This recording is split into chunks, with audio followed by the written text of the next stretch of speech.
Hello दोस्तों, आज मैं आपको ई क्लीनिंग के बारे में बताने वाला हूं कि कैसे हम जूनियर 2, जूनियर 4 या HD501 मशीन की ई क्लीनिंग कर सकते हैं। क्योंकि क्लीनिंग एक बहुत इंपॉर्टेंट चीज होती है अगर हमारे को मशीन की बेस्ट लाइफ चाहिए तो। अब इस मशीन को क्लीन करना बड़ा ही आसान होता है और ऐसे ही क्लीनिंग बाकी 3 मॉडल्स में भी होती है, जूनियर 4 और HD501। तो हम देखते हैं कि क्लीनिंग कैसे की जा सकती है। सबसे पहले तो ये जो मशीन है, सबसे पहले मशीन का वायर निकाल दे जो जिससे मशीन चालू होती है।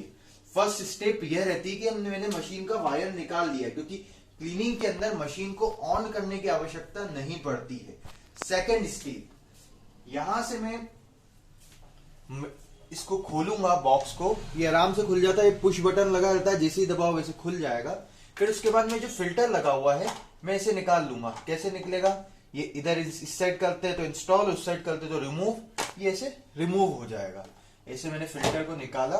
फिर मैं चेक करूंगा कि दोनों इसकी ये लगी हुई है कि नहीं, जो रिंग है ये लगी हुई है कि नहीं। अगर नहीं लगी होगी तो मैं यहां से निकाल के लगा लूंगा। फिर मैंने इस रिंग को निकाला, फिल्टर को अलग रखा। फिर एक कंपनी के बॉक्स के अंदर एक सीपीयू आता है। सीपीयू इसका मतलब होता है क्लीनिंग प्रोसेसिंग यूनिट। ये क्लीनिंग के लिए यूज होती है। इसको कुछ नहीं करना रहता है, इसको बस ऐसे खोलो और इसके अंदर हम डाल लो साइट्रिक एसिड। ये भी 30 ग्राम साइट्रिक एसिड है। कंपनी का साइट्रिक एसिड है, आप घर का भी यूज कर सकते हो। और अगर संभव हो तो कोई बहुत महंगा नहीं आता है, कंपनी से ऐसा डब्बा मंगा सकते हैं, 1650 रुपए का आता है। ये पूरे इसके अंदर 24 पाउचेस रहते हैं। इसको आप मंगाए और लगभग 1-1.5 साल का काम हो जाता है। ठीक है, इसको हम खोलते हैं, सामान्य सा खुल जाता है। 30 ग्राम साइट्रिक एसिड है। इसको हम डाल लेंगे सीपीयू के अंदर, क्लीनिंग प्रोसेसिंग यूनिट के अंदर। इसको हमने पूरा डाल लिया इसके अंदर। ठीक है, और इसको हम पैक कर देंगे। और देख लो इसके अंदर रिंग लगी है कि नहीं। पहले मैंने बोला था रिंग चेक कर लें एक बार। और रिंग चेक करने के बाद इसको हम यहां पे लगा देंगे।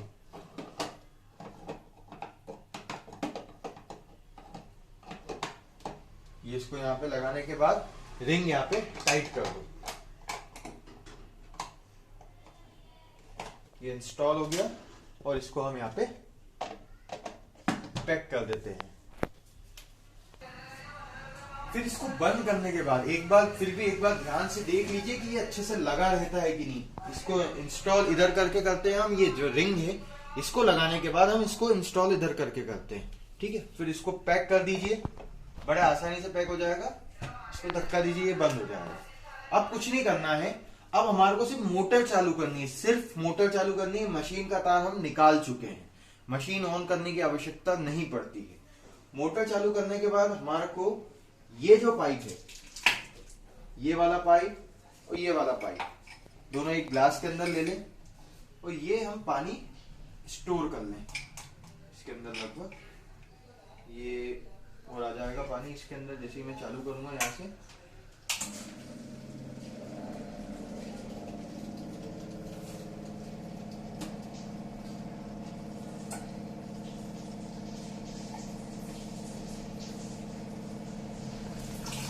बस 1 गिलास लगभग पानी आ जाएगा इसके अंदर। और इसको हम बंद कर देंगे। मशीन चालू नहीं करना है, मशीन का तार हमने अलग निकाल दिया है। और इसको कम से कम 4 से 5 घंटे तक इन चीजों को यहाँ पे हम साइड में रख दें। जब आप ऐसा रखेंगे तो मशीन के ऊपर साइट्रिक एसिड, मशीन की जो प्लेट्स है उसके ऊपर साइट्रिक एसिड का ऐसा चढ़ जाएगा। फिर साइट्रिक एसिड अगर कुछ कैल्सिफिकेशन जमा होगा तो उसे वो गला देगी। फिर ये करने के बाद 4 से 5 घंटे बाद, अब हम जब 4 से 5 घंटे बाद आते हैं तो हमें क्या करना है, इसको निकालना है, इसको निकालना है। ये दोनों चीजों को निकाल के वापिस से लगा दे, जैसा भी आपके यहाँ पे अरेंजमेंट है इसको लगाने का। इसको लगाने के बाद ये पानी को फेंक दीजिए। और अब अभी भी मशीन को चालू नहीं करना है, मशीन का तार निकाल के रखा हुआ है। फिर मैं इसको चालू करूंगा और फिर कम से कम 5 से 6 लीटर पानी मैंने बहा दूंगा। इसके बाद जितना भी कैल्शियम उसके अंदर होगा वो निकल जाएगा। जितना भी कैल्शियम होगा वो निकल जाएगा। फिर मैं चेक कैसे करूं कि कैल्शियम पूरा निकल चुका है, साइट्रिक एसिड पूरा खत्म हो चुका है। तो मैं 3 ग्लास लूंगा, 3 ग्लास लूंगा। सबसे पहले मैं आरओ का पानी ले लूंगा, जो भी मेरे पास आरओ मौजूद है उसका पानी ले लूंगा मैं। ये मेरे पास आरओ का पानी हो गया। फिर एक पानी ये ले लूंगा मैं, और दोनों में मैं पीएच ड्रॉप डाल के चेक कर लूंगा कि दोनों का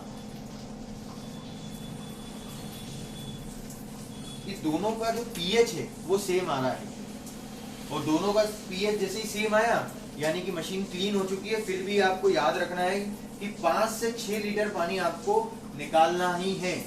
और ये करने के बाद जब दोनों का पीएच भी सेम आ जाए, दोनों के अंदर जब मैं ड्रॉप डालूंगा येलोइशनेस आ जाए और पीएच जब सेम आ जाए, फिर हमें कुछ नहीं करना है। फिर इसको बंद करेंगे जैसे हमने प्रोसेस करी थी। इसको यहां से खोलेंगे, इसको यहां से रिमूव करेंगे। जैसे ही हम लेफ्ट साइड उसको रिंग को ले जाते तो वो रिमूव होती है, राइट साइड में इंस्टॉल होती है, और इसको यहां से हम निकाल लेंगे। अब ये देखो दोनों रिंग लगी हुई है, मैंने देख लिया। और फिर मैंने ये फिल्टर लगाया, फिल्टर के ऊपर ये रिंग रखी और ये फिल्टर को मैंने यहाँ पे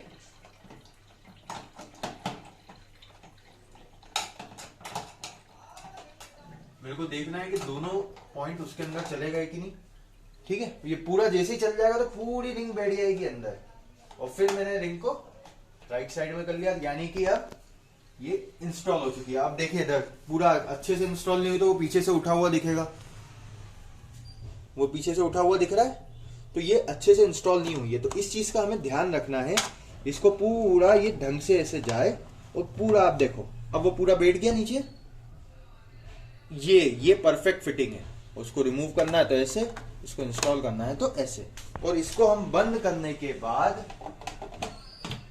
इसको हम बंद करें, फिर हम मशीन का तार लगा दें और फिर अब हम मशीन चालू कर सकते हैं। और कम से कम 1 लीटर हम ब्यूटी वाटर निकाल लें ताकि क्लीनिंग फिर से हो जाए। तो इस तरह से मैंने आपको प्रोसेस बताई कि आप इस मशीन की ई क्लीनिंग कर सकते हैं। इस मशीन में 3 तरह की क्लीनिंग होती है। पहली डेली क्लीनिंग। डेली क्लीनिंग कैसे कर सकते हैं आप? रोज कम से कम 1 लीटर ब्यूटी वाटर आप निकालें। ये ब्यूटी वाटर अगर आप रोज निकालेंगे तो रिवर्स पोलैरिटी के कारण यहाँ से एसिडिक पानी निकलता है, यहाँ से अल्कलाइन पानी निकलता है, तो अंदर जो भी कैल्सिफिकेशन होगा वो रिमूव होगा। ये डेली क्लीनिंग हो गई। दूसरी ई क्लीनिंग, ये महीने में 1 बार करनी रहती है, जिसकी प्रोसेस मैंने आपको बताई। इसमें मैंने आपको क्या बताया था? तार निकालना, फिल्टर, फिर इसको यहाँ से खोलना, फिल्टर निकालने के बाद ये सीपीयू लगा देना। और ये लगाने के बाद सीपीयू के अंदर क्या डालना था हमें? साइट्रिक एसिड डालने के बाद लगा के 4-5 घंटे हमारे को मशीन को रख देना था। ठीक है। और एक तीसरी तरह की क्लीनिंग होती है जो कि कहलाती है डीप क्लीनिंग। अगर आप डीप क्लीनिंग साल में 1 बार करनी रहती है, और ये तीनों क्लीनिंग जब हम करते रहते हैं तो मशीन की ड्यूरेबिलिटी अच्छी रहती है।